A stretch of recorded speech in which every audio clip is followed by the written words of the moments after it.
Before we get started, a quick warning. This episode is not going to be appropriate for children. This particular case features an arson at an adult entertainment establishment, and there will be discussions of the types of activities that take place in these kind of establishments, so listener discretion is heavily advised. This week on Crime to Burn, we head to the Pacific Northwest with a story so absurd I don't even know how to introduce it. All I can say is that stiff competition among purveyors of adult pleasure resulted in a real-life cyclops firebombing a rival raunchy retailer. This case went unsolved for years until one kinky conspirator agreed to assist investigators shining a flashlight, or maybe a fleshlight, into some dark and seedy corners. Join us now to find out how a fiery passion turned into a pile of faux phallus flambé on Crime to Burn. What the hell have you got me into? I just wanted to say faux phallus flambé. Welcome to Crime to Burn, where we explore the dark city landscape where true crime intersects with arson and criminal negligence. Join us as we sift through the ashes and bring you the story of what really happened.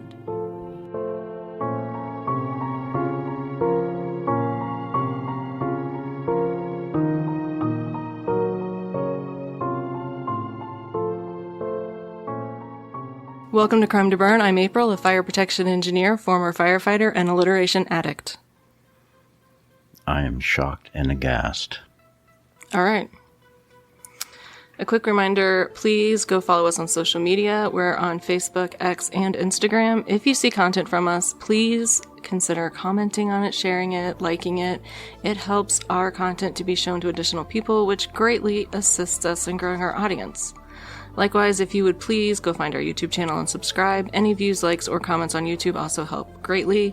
And finally, the best thing you can do for any podcast you enjoy is leave a 5-star review. If you have constructive feedback, we would greatly appreciate an email at crimetoburn@gmail.com instead of leaving a low review so we can have the opportunity to consider your feedback and address your concerns. We haven't gotten any low reviews yet, but I saw a podcast that I really like, and the person wrote a low review because they didn't like the background music they chose. And I was like, they didn't say anything about the content, they just said the background music was annoying. And I'm like, why don't you reach out to the podcast first? Like, there's a podcast I tried to listen to that I couldn't listen to because of something that they did with their audio, and I emailed them and was like, hey, I don't know if you guys realize this is an issue and here's why. And they were so grateful. It's very thoughtful, but that little box is right there. You can just click it, click right there. Boop. It's actually harder easy. Harder to find the little box than you think. I never had a problem finding a little box. I mean, depending, like every podcast app that you can use has a different method for leaving reviews and comments, and sometimes it can be hard to figure out where you put your fingers to do the thing. I'm trying so hard to hold back. I'm just going to pick the most tasty ones. I'm going to let a lot of it go because we'll never get done. All right. Once upon a time, there was a man named Michael Wright. Only Michael would not live up to his moniker, but it's easy to see how things went wrong. He was born in the late 1940s, the son of a pimp and a well-known madam. In the 1960s and 70s, he was spending his time learning from professional burglars and safecrackers, and soon he took up the family business of pimpin'. He raised his pimp hand and began his journey. I'm guessing he got the purple velvet suit and everything. I hope so. I hope he had a feather in his hat. Anyway, in 1971, Mr. Wright was indicted when police said he killed a former boxer that roughed up one of his ladies of the evening, and he was sentenced to prison. Note that Wright maintains to this day that he did not kill this guy, and somehow he only had to serve 2 years, even though he was given a life sentence. Maybe he got out early on pimpin' behavior. I don't know. I have some theories I'm not going to go into. Smooth behavior. By 1973, he was out, and 6 years later, he was officially off parole, and this opened him up to new avenues. He could choose to live the straight and narrow, or he could get into the cocaine trade. Guess which path he chose? I hope he chose cocaine. He chose to shove his opportunities right up people's noses in return for their cash. After all, he had only had half of the hookers and blow equation. It was time to even things out. In 1984, Wright met a man named Dan Cosette who owned adult bookstores, and together they bought a building in Portland, and not just any building. According to sources that I read, the building had been, quote, passed from criminal group to criminal group, unquote, for years. I feel that this is important because their ability to purchase the building that's being strongly implied here to have ties to nefarious organizations means that our erstwhile purveyors of porn powder and places to put your pickle probably had some ties to some of those less than upstanding organizations. It's probable. They bought the building, slapped a big yellow sign on it, and christened her Cindy's. Now, we'll be back to Cindy's, but let's take a little field trip first. We're going to take a little field trip to Washington, because Wright and Cosette had several business partners, which included both of their wives, and they decided to use their hookers and blow investments to expand their enterprises. They open up a shop in Washington, Vancouver, Washington, called Adults Only Video. I believe at this point they have several shops, for reasons that I'll get into later, but so they've opened several shops, but specifically we're going to be talking about Adults Only Video in Vancouver, Washington. Now, the thing to know about these businesses, they don't just sell your typical adult novelties. You can get your reading materials, your videos, your and your fried chicken. Yeah. But what you could also do was get a little private booth where you could insert some cash and enjoy some artistic interpretations of nature.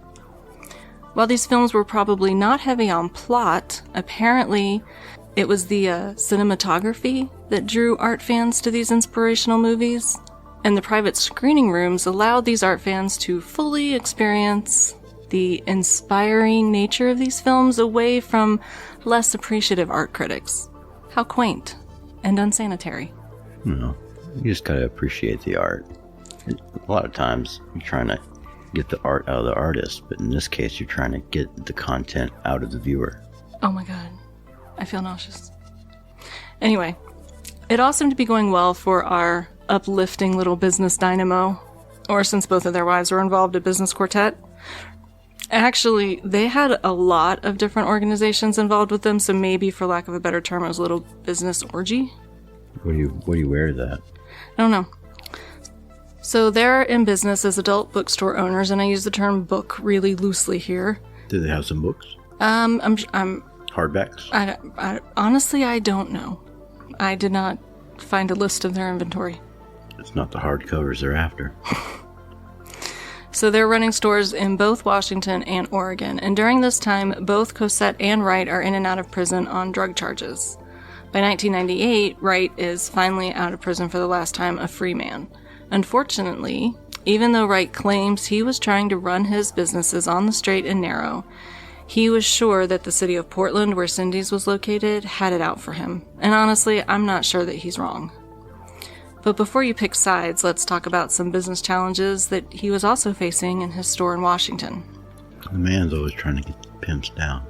The name of the store in Washington was called Adults Only Video. And in 2003, our little pod of businessmen heard some less than ideal news. It seems a competing store was opening less than a mile away from this Washington store. And to make matters worse, this competing store's owner had his own, novelty item manufacturing business, so they were going to be able to undercut the prices of Adults Only Video because Adults Only Video was paying suppliers and having to pay middlemen. They could give you more for less. Now, in cases like this, a businessman has only a few options. Option one is to do businessy things to lower overhead, increase the value to the customer, attempt to recognize economies of scale, things like that. Or option two is to firebomb the competing business, attempt to murder the owner, and throw a few grenades for theatrical effect. One of those is a lot more boring than the other. I mean, anything that includes grenades, there's just a temptation there, because theatrics. I'm not going to say I hate the strategy. So as the competing store called Desire Video, owned by one Levi, and I have no idea how to say this last name, Busanich, I think. It's my best try. So, as the competing store called Desire Video, owned by one Levi Busanich, nears completion and their own grand opening, our little Wright Cosette business orgy made the only logical decision and made a deal with a real-life Cyclops. Of course. The businessmen turned to their associate employee, honestly I'm not sure, the relationship is pretty fuzzy, Ken Courtney, And somebody in this whole business orgy, maybe Ken, maybe somebody else, get in contact with some hired muscle. Enter Mark Duane Fuston, who goes by Mau Mau. Son of Papa Mau Mau. Fuston has one eye, he's a former deadhead, and reportedly a member of a notorious biker gang. Whether or not he was still a member at this time is unclear. So our little brain trust brings Mau Mau into their idea to resolve their business concerns in the most efficient way possible. Now you may be wondering what qualifications this Mau Mau has, since binocular vision certainly isn't one of them. He must have a history of excelling in business negotiations. Well, he does, actually. He was convicted in 1977 of attempted arson of a, gasp, adult bookstore in Spokane. Oh, he has experience, specific experience. I really wish that I found more information on this fire, because he was actually caught leaning a ladder against the building and in possession of a gas can, gloves, and matches when police arrived, and he was arrested. He was either not convicted or not indicted, or he was convicted and was later acquitted. I'm not totally sure. It's not totally clear, and I didn't really have the time to dig into it deeply, but either he had a really good freaking lawyer, or his professional ties had their hands in some pockets or around some necks. I'm not really sure. All that's alleged. I have no proof. I'm just making some guesses based on the absurdity. Now, one article said he was convicted, but another said he was acquitted, and another said he was never even indicted, so lots of conflicting information. Now, his resume doesn't end there. In 1981, our friend Wright was learning the cocaine trade while Fuston was allegedly killing a man at a Portland motel over a $180 drug debt. He was acquitted. The case is still listed as unsolved. Then, in 1991, a Portland, Oregon porn shop accidentally swallowed a pipe bomb and blew up, and a man matching Fuston's description was reported in the area. Probably just a coincidence. I mean, one-eyed biker gang members with a connection to porn and drugs are probably a dime a dozen in Portland. They're hiding behind every tree. And then, of course, he rounds out his resume with a 2005 conviction and 2 assaults on women. For what, we have no idea, but one source said that he broke a woman's wrist over a $15 debt, allegedly, but I was not able to corroborate that. I don't know if all the viewers understand that this is before all the inflation. I mean, $15, that's like what today? That's like probably like $30 now. Probably. Yeah. So get the gravity. Make sure they understand the gravity. Thank you. That's why you're here. So Fuston and Courtney make plans to prevent their porno purveyor associate from suffering the injustice of market competition and come up with a plan. Courtney will make a bomb, and Fuston will sever a propane line, feed it into the building, and plant the bomb, which can be remotely detonated once he's safely away from the building. They will collect payment from the Wright Cosette conglomerate, and everyone is happy except for Levi Busonich. However, Courtney is apparently not a skilled pipe bomb maker, and the bomb did not detonate. But Fuston is a professional, and so he brought a backup plan in the form of gasoline, which he then pours on the building and leaves a trail away from the building so he can ignite it from a point that is safely far away, and it works like a charm. Hopefully with the Zippo in slow motion. Probably. And they escape while the competing business burns to the ground, resulting in a loss of over $850,000. And, like, what on earth was in that building? Because that seems like a lot of money in silicone and lubricant. Is lube super flammable? I don't even know. Not the water-based ones. But if you have a petroleum-based one, yeah. I was just curious how you would even burn down a lube that's like a self-extinguishing... I don't know. Well, okay. So, the lubricant that's water-based would not be flammable. Silicone, though, the rubbery materials and plastic materials used in a lot of adult novelties, definitely flammable. In fact, I was not involved in this case, but I had a former boss who once received a shipment of adult toys at work because it was part of an arson case, and he was sending them to the lab to burn them to determine the heat release rates. But the people that apparently sent the package... That's a story. Told everybody, at least. The packages did not... They apparently didn't send them as discreetly as they might to their mail order customers. And, yeah, it was quite the story around the office. But they really did go to the lab to be burned. He had the burn test reports from... I'd fake some burn test reports, too. No, not to the office. Not to the office. Well, what's funny is in a burn test like that, you have to like be very specific in describing the fuel package. Fuel package. And so you have to be like, in each individual box, there's... Do they have to describe, like, if it burns tip to balls, or... No, they just have to describe, like, the general size and shape, and... Because the geometry of the exterior of the fuel package can affect how it burns. So, like... That's what she said. Giggity.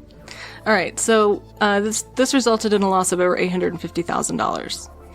Luckily, there was no casualties except for the blow-up dolls. Moment of silence for the blow-up dolls. Maybe a love you or two. What? A love you? What? Those blow-up sheep. It's got love. E-W-E-U. Is that real? Yeah, it is. I only know that. What the I only know that because somebody gave it to somebody as a gag gift one time. That's why we can't have nice things. Anyway, police begin investigating and recall that 2 other adult shops have had incendiary fires, and so they immediately suspect arson. And I'm not sure exactly how well the police knew our brain trust's criminal history, but apparently they began staking out some of the people that worked at this competing adults-only video, including Ken Courtney. Now, nobody explains how this happened. I could not find any documents to clarify this, but at some point, police managed to convince Courtney to become an informant in this case. And I suspect, but again, this is just my suspicion, there's nothing to prove or corroborate this, that because the businesses are still heavily involved in the drug trade, which we will find out here shortly, perhaps Courtney was facing maybe some charges related to that. Or possibly there's rumors of even some less savory human trafficking types of activities going on, and maybe Courtney was involved with that, and this agreement was perhaps to lessen his charges in another type of case, but that's just purely speculation on my part. There's no way to know for sure, but I don't think Courtney just ran to the police and was like, hey, I was involved in a attempted bombing and arson, and I think you should know about it. So there's got to be a story there. Now, Courtney tells the police that his associates are involved in an illegal pot growing operation. As opposed to all the legal ones at the time. Yeah. And he agrees to record some conversations. So he records a conversation with Fuston, our Cyclops, in which they discuss what to do about the fact that our competitor, Levi Busanich, is actually rebuilding his incinerated investment. They decide the obvious approach is just to lob a few grenades through the front windows and kill Levi, along with any unsuspecting art patrons that might be in the shop enjoying those art films. Because yes, Levi's shop is also outfitted with these artist appreciation booths. If you're curious, the reported going rate at the time for murder by grenade was $10,000. Is there like a menu? I don't know. They didn't actually tell me how much they got paid for the first arson, even though I tried really hard to find it. But they did say that the agreed upon rate for the grenading was going to be $10,000. And when was this? This would have been in 2003. Wow. Where were people getting these grenades? I had no idea they were that easy to come by. Nor did I. That's probably why it's so expensive, $10,000, because the grenades are kind of pricey. $10,000 is expensive for killing someone? I thought you made up a thing where it's like $10,000 for each grenade you threw in there. No, he was going to be paid $10,000 for ensuring that Mr. Busanich was in the coroner's office. Oh, I'm an idiot. So he killed a dude for 10 grand. He was going to. Oh. That was the plan. I feel like a lot of these people are underrepresented, and like they need an agent or something. They're not like they're not $15 over something, 100 and something bucks for something, 10 grand for murder. Somebody needs to be negotiating a little harder. Yeah, I would never agree to murder someone anyway, but if I did, it would definitely not be for $10,000. It would have to be for enough money for me to disappear forever. I would want something more interesting, like stock options or something. I don't know. Something traceable. Cash is so boring. All right. So it seems like at this point, our brain trust is getting some sweaty palms that maybe the police are looking at them a little too closely for this arson of Levi's shop. So in an attempt to throw investigators off the trail, they decide to put a for sale sign in their window and pretend that they'd been about to sell the place the whole time, and so why would they even care if competition was opening up? After all, at this point, they were in a little bit of hot water back in Portland. Now, to hear Mr. Wright talk about it, the city just wanted to close this unsavory business that he'd worked so hard to build, and so he claims that officers would sit and wait outside and watch for known drug users and drug dealers to enter the business to appreciate the art. And they knew that in the privacy of their little art appreciation booth, they would probably partake of some of their vices. And so the police would then barge in on probable cause, bust these people taking part in their vices, and while they were there, they would note any fire code or building code violations. So it felt a little like entrapment to Mr. Wright, and I'm not sure that he's wrong there. But they did find more fire and building code violations than you can shake a rubber appendage at. Everything from a collapsing roof to open electrical boxes, improper wiring, no fire extinguishers. I mean, I could cover the entire list, but we would be here all day and it would be pretty boring. It was a nice place, is what you're saying. Yeah. Mr. Wright believing, and possibly correctly believing, that the code violations they were being cited with were the result of a witch hunt to take down what was viewed in the community as an immoral and offensive business that attracted crime, including drug abuse and possibly human trafficking. Wright and Cosette were starting to feel a little bit backed into a corner. Do you not think all that's true? You said it like really sarcastic. Oh, it's so immoral, right? Yeah. No. Yeah, they're slapping each other with big rubber dongs. I was saying that as though I was looking at it from the perspective of Wright and Cosette. Like, oh, they're just too squeamish about our business. That kind of art's not for everyone. That kind of art's not for everyone. So they were feeling pretty backed into a corner until they got a call about that for sale sign in their Washington store. It turns out they had a very interested potential buyer, one that was not worried about the new competition down the street, because he was the new competition down the street. You see, Levi Busanich had seen the sign and thought, oh, what luck! And at this point, the investigation into Levi's fire was still only known to the police and ATF, so Levi had no clue that the cops were looking at the owners of Adults Only Video as potential conspirators in the fire that burned down his establishment. Nor does he know that anyone is talking about taking him down with a grenade or two. So they set up a meeting to show Levi their operation. And when they do, they reveal two important things to him. First, they reveal that they're selling both the store in Washington and also that fire code nightmare down in Portland. They of course neglect to mention the string of fire code violations, racking up daily fines, because if they can pawn that off onto somebody else, why would they not? And the second thing they show him is that the business is actually worth a lot more in real life than on paper. Why? Well, it goes back to those private art appreciation booths. You see, there's companies that apparently make these and sell these booths, and they're designed to track the income that comes into them to allow business owners to report this income to the IRS in accordance with the law. However, Adults Only Video is feeling a little stingy about its tax obligations, and they're throwing their own little Boston teabagger party right there in Washington.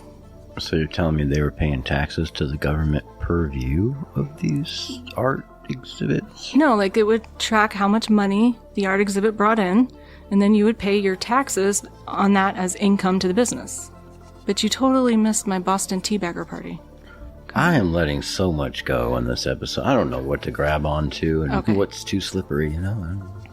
So they've actually designed their own booths and their own software that allows them to collect all this money and not log a single transaction because money the IRS doesn't know about is tax-free.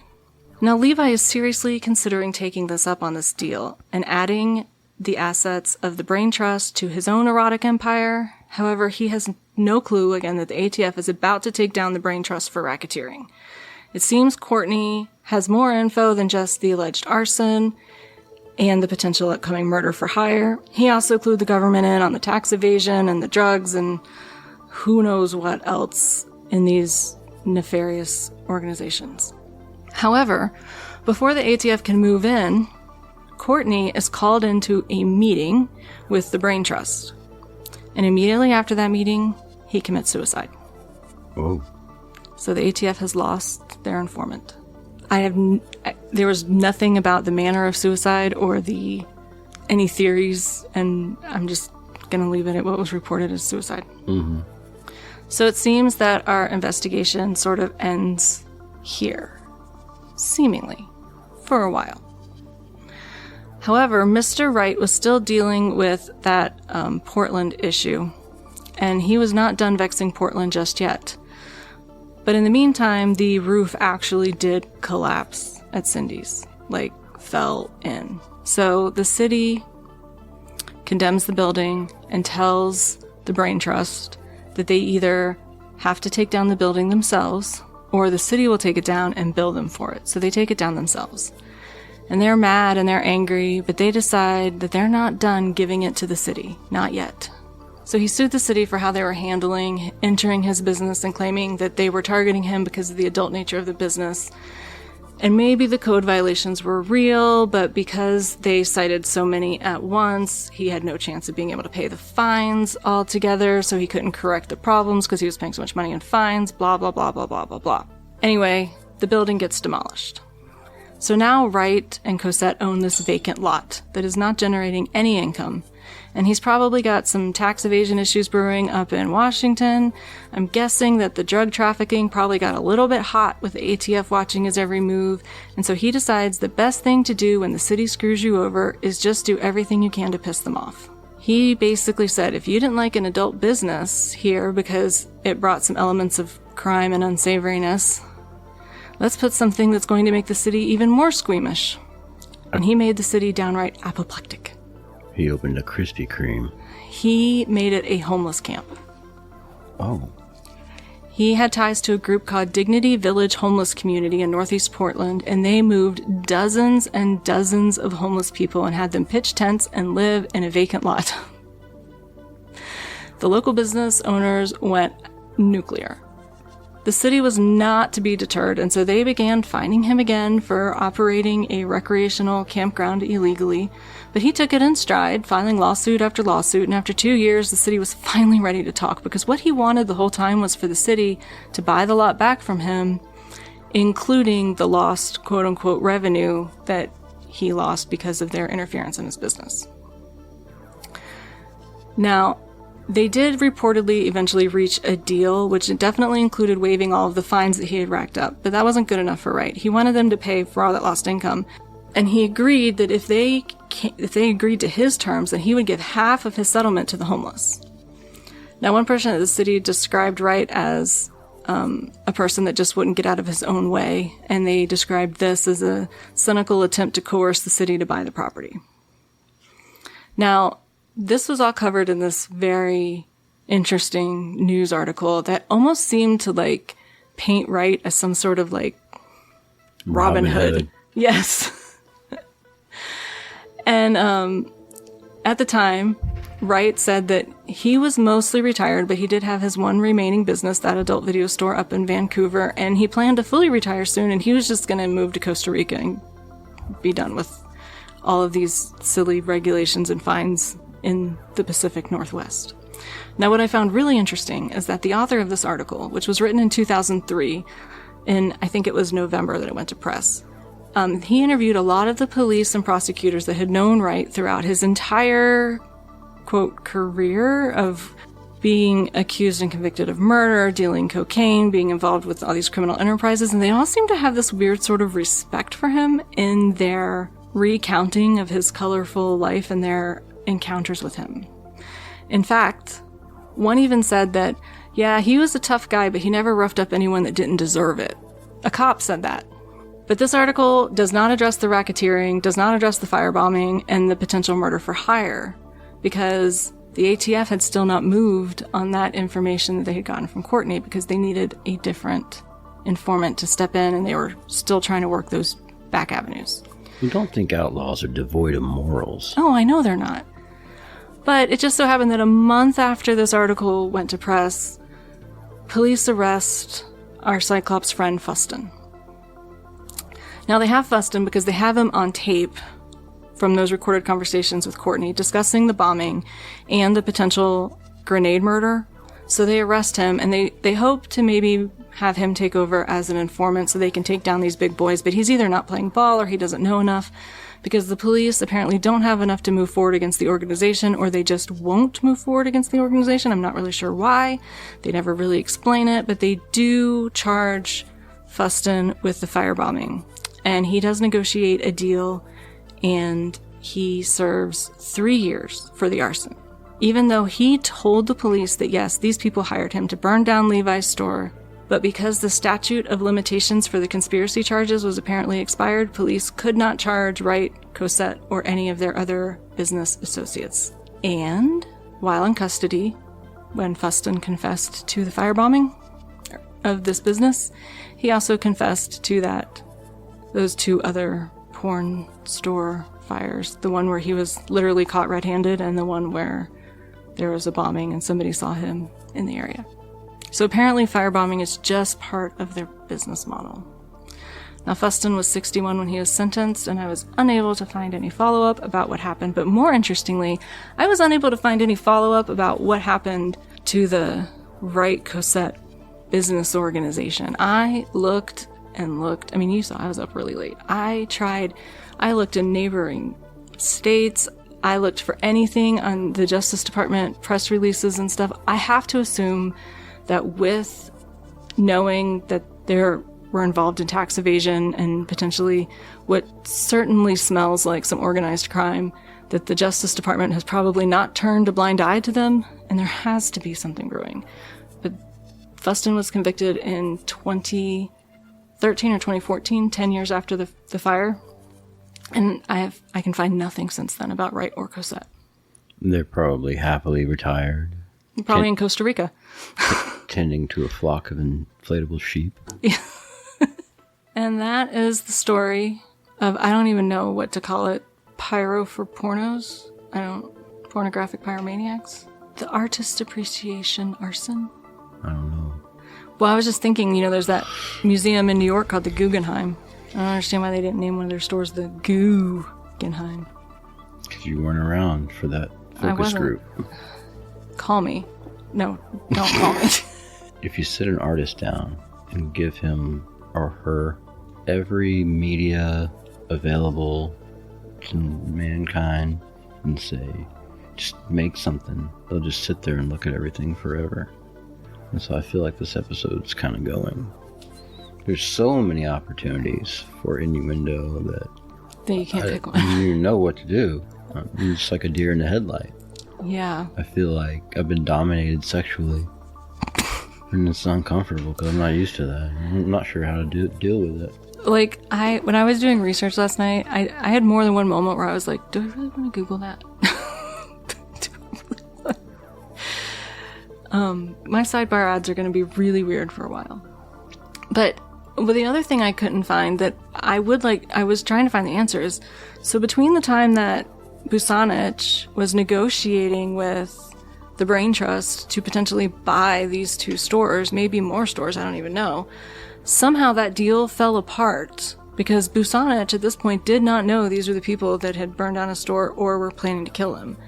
And so I don't know how that deal fell apart. Like, did the ATF tap him on the shoulder and be like, hey, you don't want to do business with these guys? We can't exactly tell you why right now.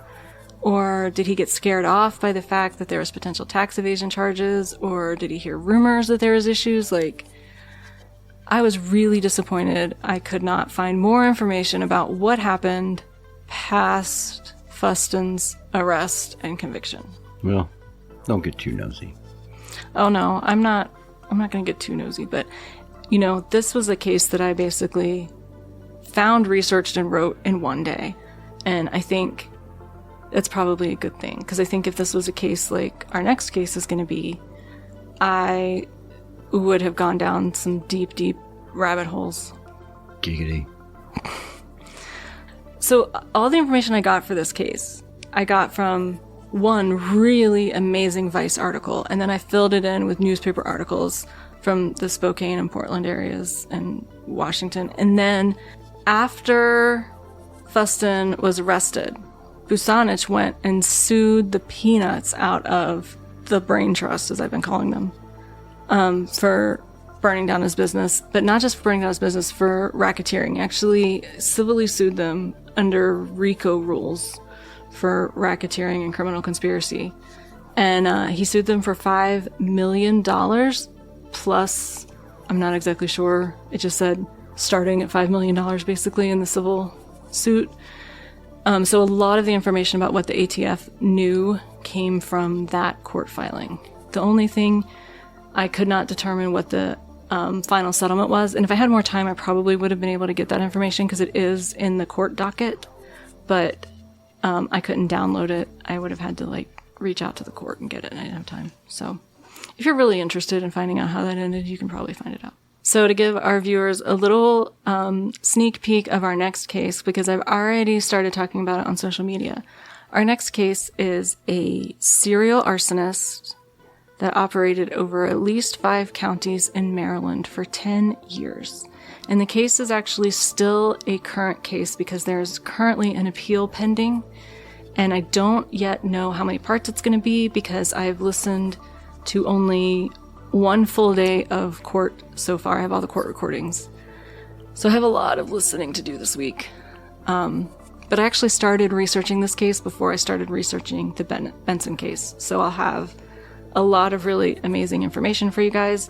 So hopefully we'll be able to start that next week. It just depends on how fast I can get through the court recordings. So we may have one more fill-in episode, or we may be able to start it next week. But I hope you guys at least find these little fill-in episodes amusing.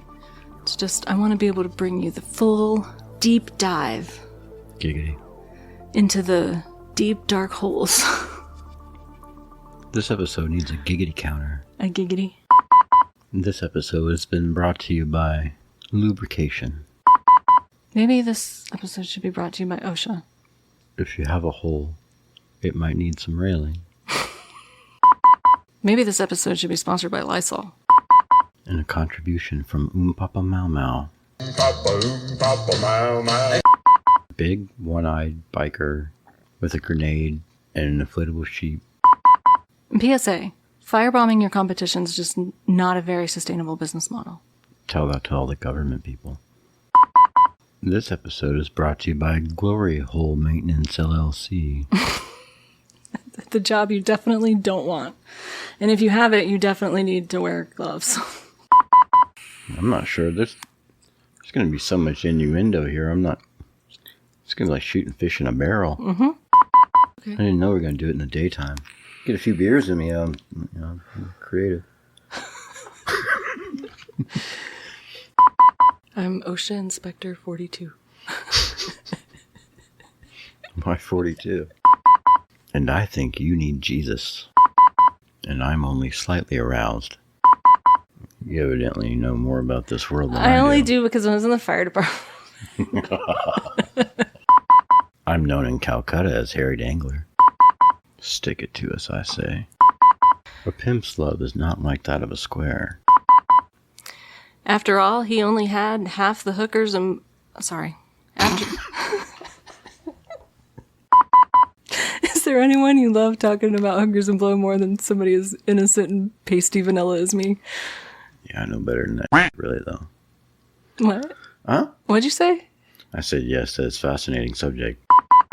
Means that our erstwhile purveyors of porn, powder, and places to put your pickle... You were up late.